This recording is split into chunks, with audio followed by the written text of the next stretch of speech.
Hey there, welcome to the Franchise Revolution. We got a really special episode today. We're going to be sharing something with you that's really near and dear to my heart. We're going to be talking about the home services industry and specifically home service franchises. And we're going to be sharing with you the 8 things that you really need to know about the home services industry before making a decision to venture into it and to buy a franchise that is in that space. But before we get started on that, some quick introductions for you. My name is Jason Revere.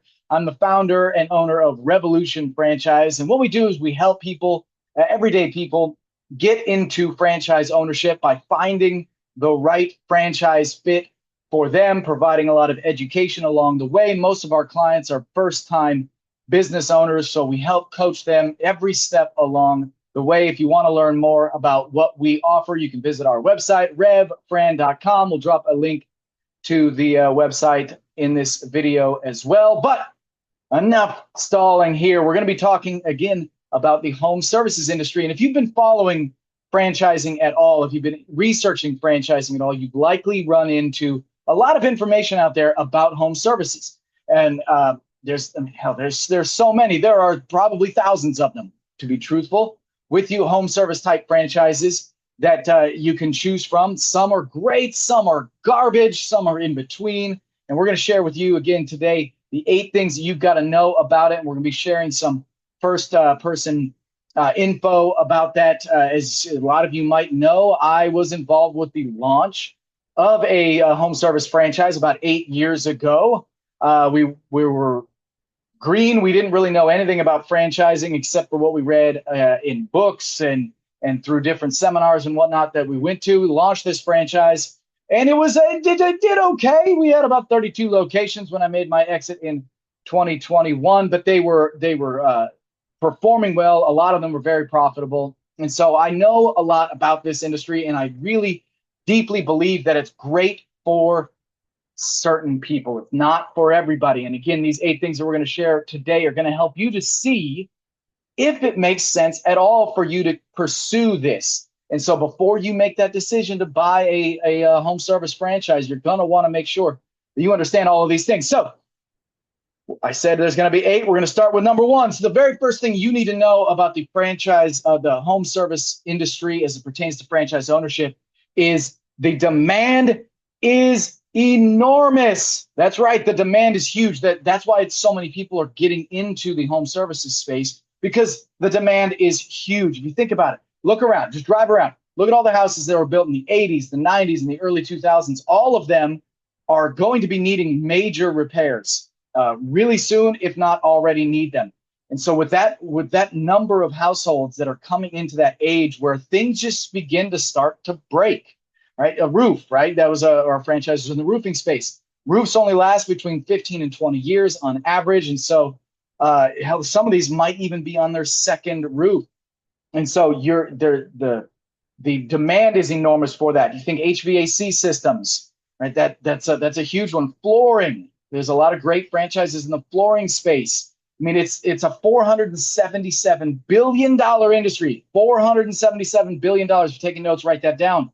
That's projected to go up to about $600 billion by 2027. And so it's just huge. These aging homes are they're aging very, very rapidly. There's a lot of older homes out there. Remote work. Remember 3, 4, 5 years ago when everybody was shuttered in and everybody went to remote work, right? You got Zoom meetings, and when that happens, you're stuck in the house all dang day, right? And you're looking around, and you're like, golly, I hate the color of this room. I need to get it painted, right? Or man, this flooring is really terrible, and clogged the toilet. Gotta call a plumber, right? There's a lot of things that you notice when you're forced to spend a lot of time in that home. And then really a third reason that is really pertinent today: interest rates are out of control.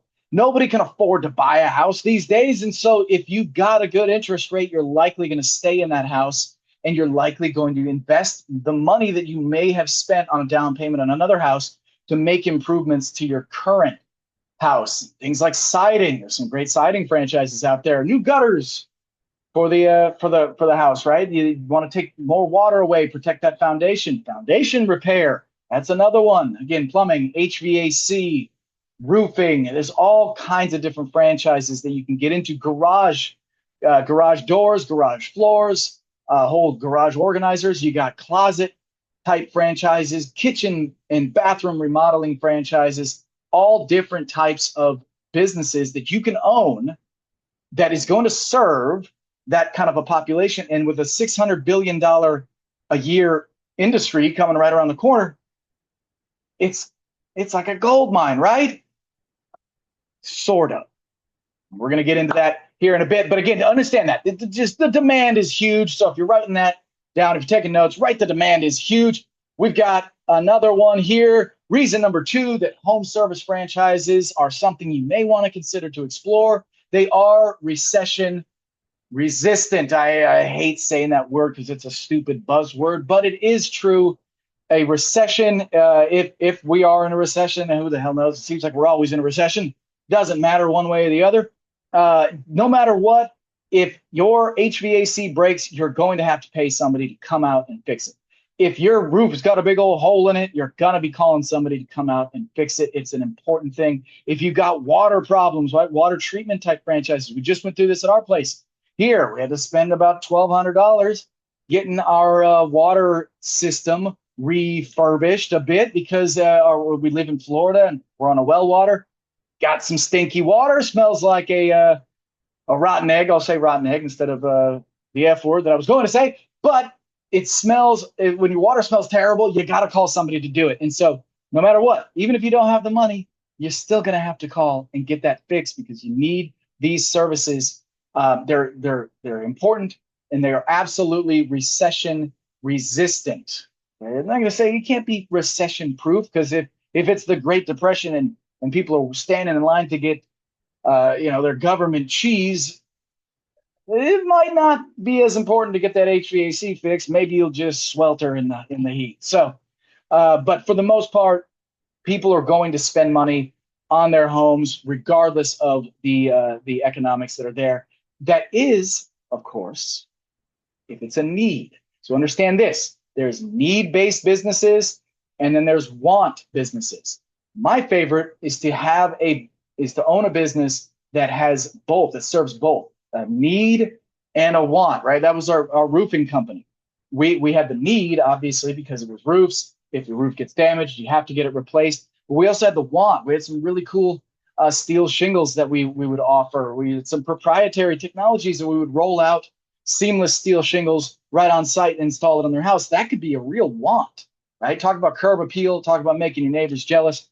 It was a need and a want, which is why our average unit volume is about $3.5 million, because we could serve both of those. If you're exclusively need-based, and think about it like this. So there's franchises out there that are in the restoration space, right? Where all they do is water mitigation, mold remediation, things like that are absolute needs, right? If ServPro, that's probably the biggest one, right? And their tagline is, it's almost if it never happened. Well, if it never happens, they're never calling you, right? And so if you're exclusively need-based, it's really hard to grow your business predictably and to market it and to just have that staggered, the steady climb of revenue and brand awareness when it's exclusively a need. And that's why I like working with, if you're going to get into the restoration space, franchises that are kind of two-pronged, right? There's a great franchise out there that does the water mitigation and mold remediation, things like that when disaster does strike. But they also do things that are wants: carpet cleaning, upholstery cleaning, things that you can really influence with great marketing. And that's really important to get into a business like that if you really want to hedge yourself against fluctuations in the economy and in demand. If it's a storm-based type business and it's not a stormy year, what are you gonna do? And how are you gonna get the phone ringing if you're exclusively storm and disaster driven? So for me personally, that's my little 2 cents on it. But again, very recession resistant. So that was number 2. We're going to number 3 now. Well, who's ready? Number 3, lower startup costs, and faster profitability. How do we get to faster profitability? We keep the overhead low. If you don't know what overhead is, watch one of our other videos. But the lower startup costs. So if you take just look at my last video that I made about talking about the Subway franchise, right? It's about 400 and some odd $1,000 to start a Subway franchise. You got huge overhead. You got a lot of food waste. It's very challenging to be profitable when you own a Subway, a sandwich style restaurant without really having something unique and being able to charge a hefty fee for each one of those sandwiches. So there are franchises out there that do that. But for the most part, a good rule of thumb is if it's got a building, it's going to have high overhead. And so a lot of these home service franchises out there will allow you to operate out of your house. Now, you want to make sure that you're not parking all of your vehicles that you got for your thing in your driveway, because that's going to drive your neighbors nuts. So you're probably going to want to have like a little storage unit or Class C real estate, something in a light industrial area with an overhead door that you can park your vehicles in. But those are, you could probably find a lot of those around this country here for under $1,000 per month. And so, again, keeps your overhead very low. Average startup costs on a home service franchise is usually in that $150,000 to $200,000 range. Some are lower, some are substantially lower, and some can be a little bit higher. There are some insulation franchises that require a lot of equipment, a brick and mortar. You got to have a big warehouse to store a lot of this stuff in, and multiple vehicles. And so your initial investment is somewhere in that $350,000 to $400,000 range. But for the most part, they're going to be about $150,000, much quicker to profitability because your overhead is very low. I like looking for franchises in this space that are subcontractor driven. That way you don't have to have a huge staff of people that are on the payroll earning an hourly wage as you build your business up just in case work comes. You want to be able to be instantaneously scalable where you can scale up and scale down your workforce. And the best way to do that is to find these franchises that deal in subcontracted labor.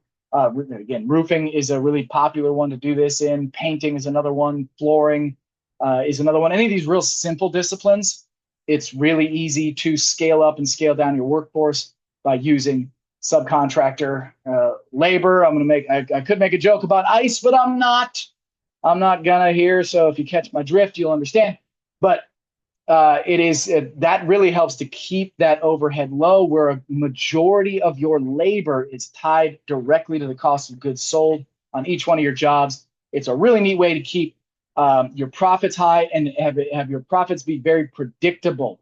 When you know, okay, I just sold a flooring job and it was for $8,000, or let's say $10,000, so I can do the math easily.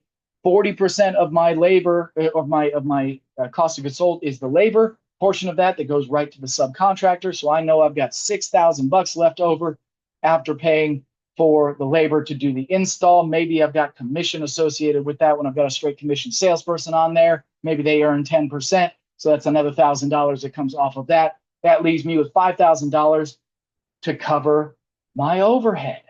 And that was on just a per job deal. You rinse and repeat. You do that over and over again. Now you have a really substantial business that can be very, very profitable and create a lasting legacy of wealth for you. As we talked about in the last video, right? Average Subway owner earns between $40,000 and $70,000 per year. If you own a home service franchise and you're operating it correctly, and it's operating off of this type of a model where it's the subcontractor driven, you don't have to do that much revenue to have $40,000 to $70,000 left over. You're probably talking in that $200,000 range to get there. Again, these are not financial performance representations, just generalities here that we're talking about.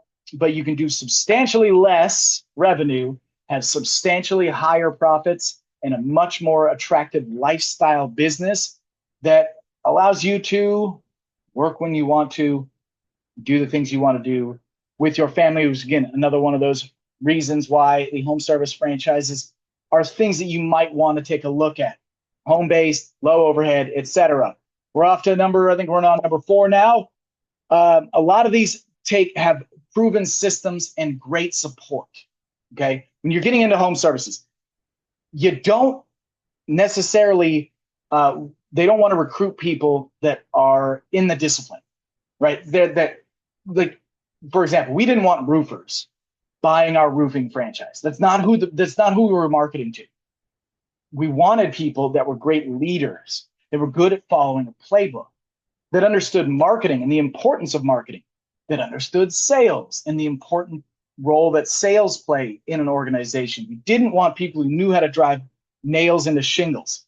That is something that the subcontractors were going to take care of, that they could hire a field manager to oversee the jobs to make sure that they were doing a good job, right? And so you didn't need to have that level of understanding of the industry. So no experience is really needed to get into these types of franchises. And so that opens the door for a lot of people. One of our last clients here, she was she worked at a Fortune 500 company.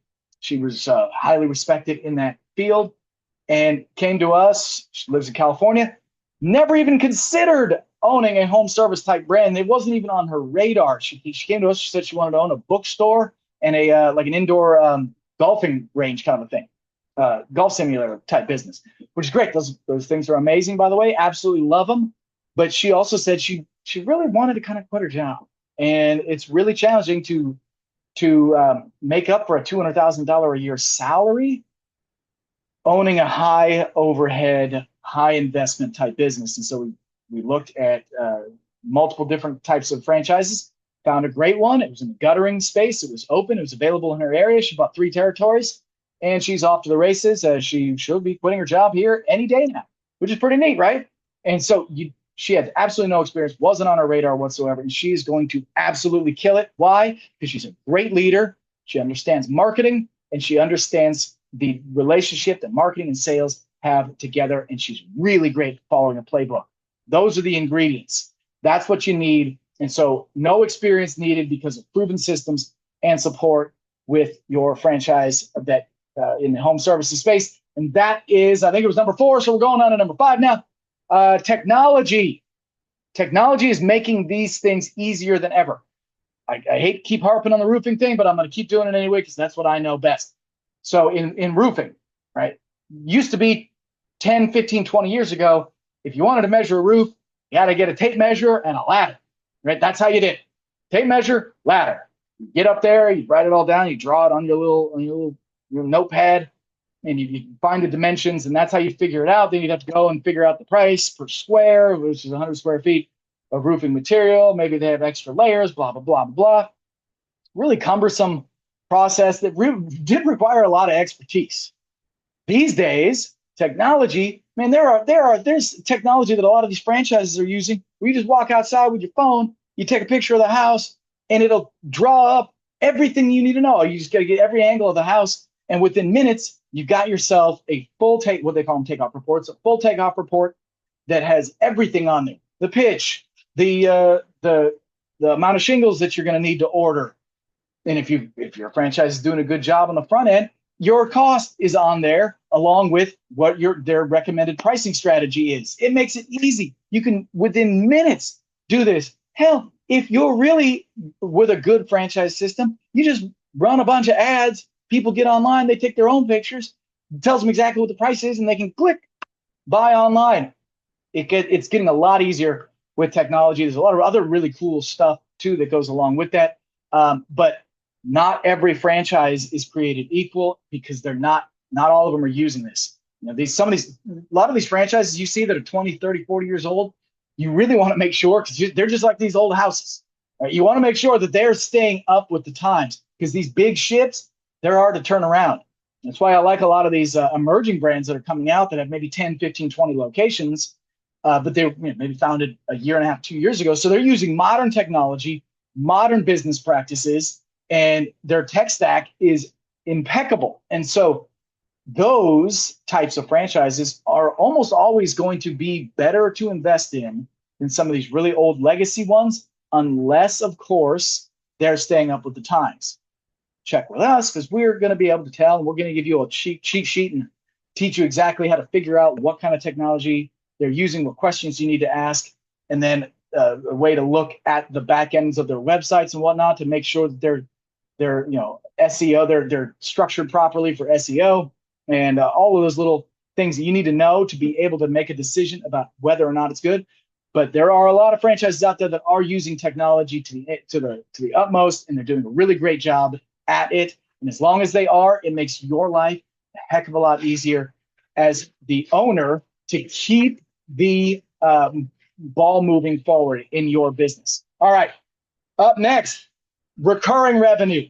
Okay, not every franchise has this available. Not every franchise is a recurring revenue type model.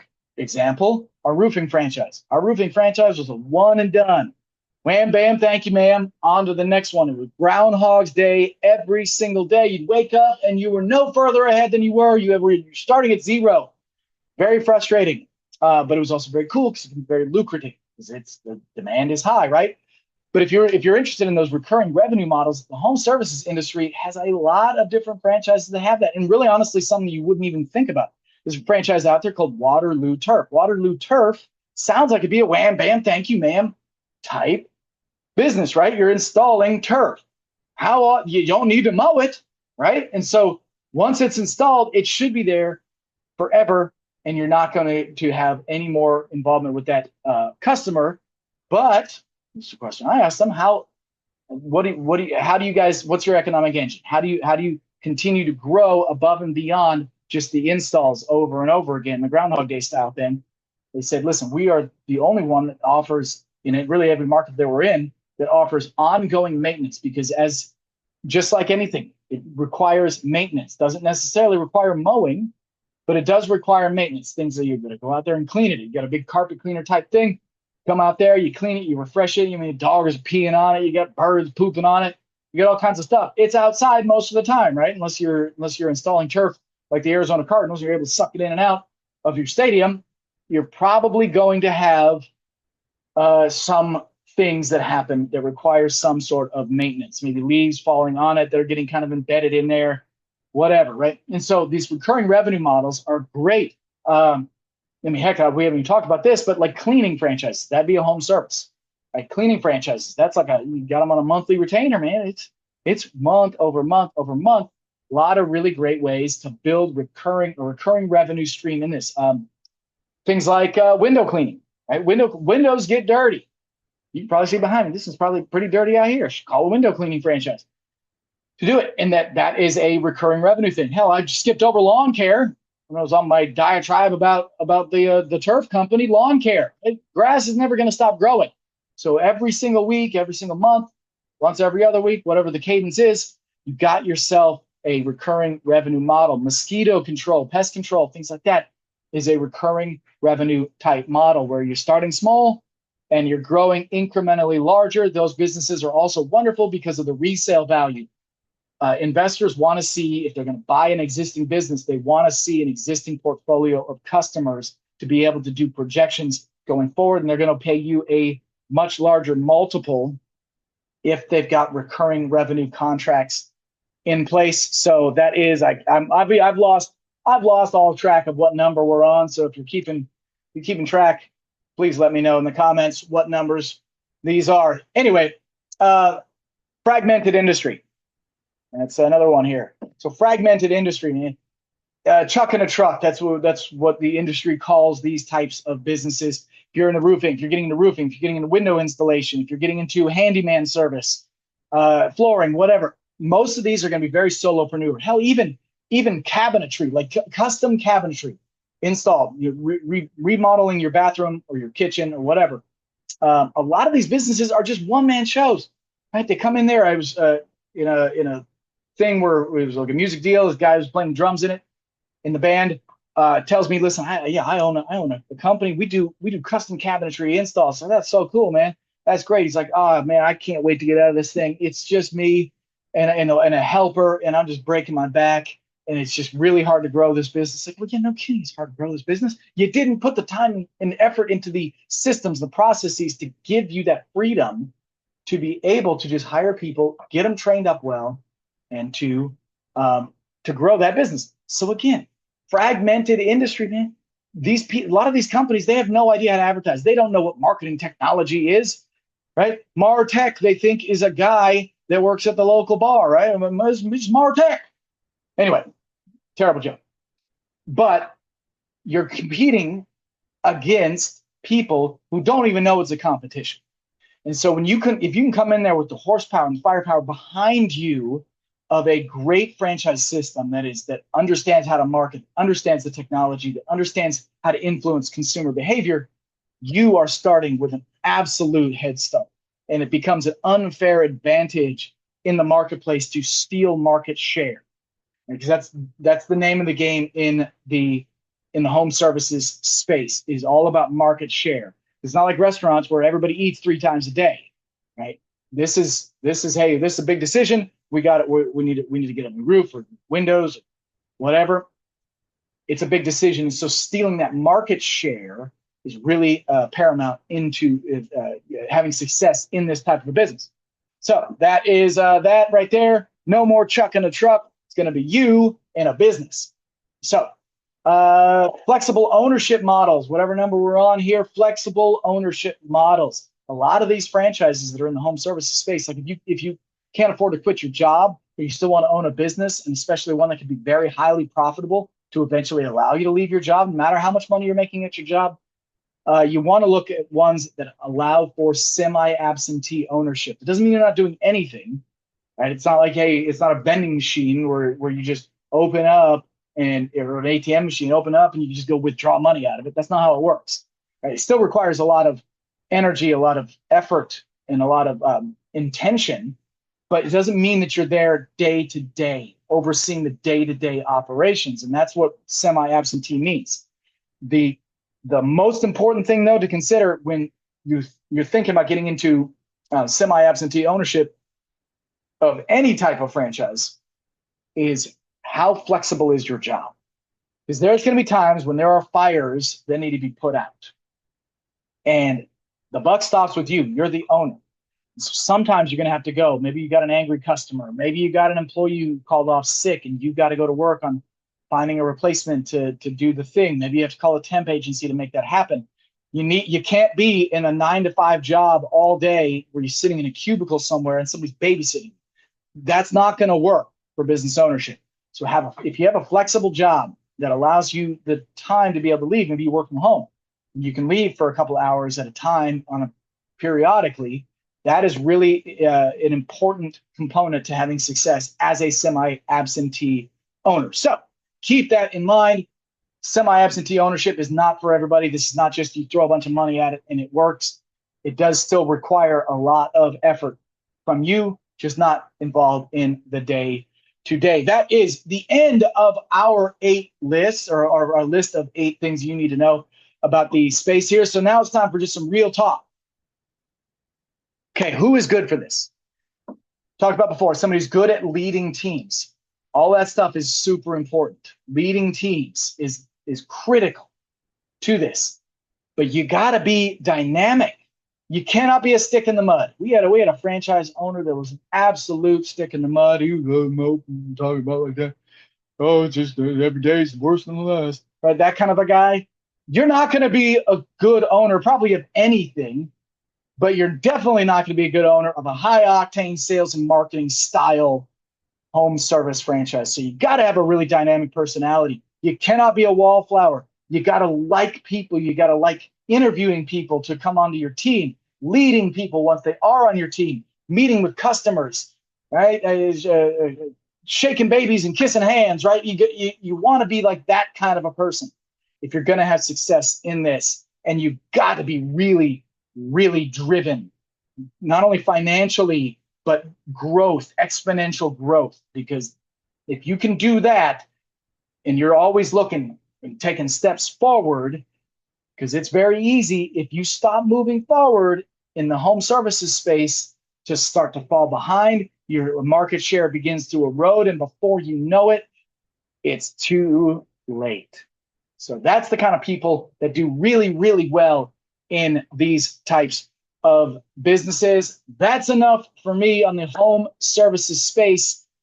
If you think that this might be something that you would be interested in, just click on the link in this thing here, fill out the entrepreneurial traits assessment, and that'll really help tell us whether or not we think that you could be a good fit for these types of franchises. And you got to come to the table with at least between $30,000 and $50,000 liquid. If you got that home service and you got that drive and all those other character traits that we talked about before, this really could be a good fit for you. That's enough from us today on the Franchise Revolution. Thanks for joining. Make sure to subscribe. Be excellent.